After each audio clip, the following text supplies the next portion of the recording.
Hello കൂട്ടുകാരെ, രമ്യാസ് വേൾഡിലോട്ട് എല്ലാവർക്കും സ്വാഗതം. ഇന്ന് നമ്മളിവിടെ ഉണ്ടാക്കാൻ പോകുന്നത് ഉരുളക്കിഴങ്ങ് കൊണ്ടുള്ള ഒരു 4 മണി പലഹാരമാണ്. അതിനായി ഞാനിവിടെ 2 വേവിച്ച് വെച്ചിരിക്കുന്ന ഉരുളക്കിഴങ്ങാണ് എടുത്തിരിക്കുന്നത്. അതിലോട്ട് സ്വല്പം ഗരം മസാലയും സ്വല്പം അരിപ്പൊടിയും ആവശ്യത്തിന് മുളക് പൊടിയും സ്വല്പം മഞ്ഞൾപ്പൊടിയും ആവശ്യത്തിന് ഉപ്പും ചേർക്കുക. പിന്നെ ഞാനിവിടെ കുറച്ച് പനീറും ചേർക്കുന്നുണ്ട്. പനീറെല്ലാം നല്ലോണം ഉടച്ച് വെച്ച പനീറാണ് ചേർത്തിരിക്കുന്നത്. നിങ്ങൾക്ക് ആവശ്യമുണ്ടെങ്കിൽ മാത്രം പനീർ ചേർത്താൽ മതി. പനീർ ഇട്ടില്ലെങ്കിലും ഇത് നല്ല ടേസ്റ്റി ആയിട്ടുള്ളൊരു 4 മണി പലഹാരമാണ്. പനീറെല്ലാം ചേർത്ത് നമുക്ക് ഇതൊന്ന് നല്ലോണം ഉടച്ചെടുക്കാം.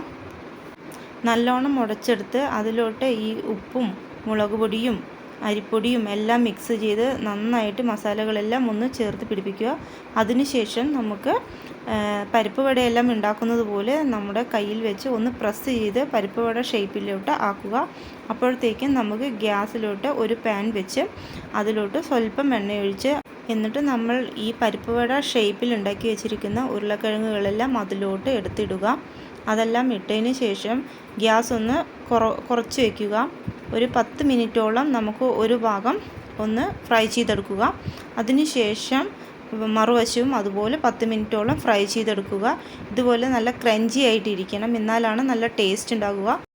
അങ്ങനെ ഇത് 2 വശവും നന്നായിട്ട് മൊരിഞ്ഞു വന്നിട്ടുണ്ട്.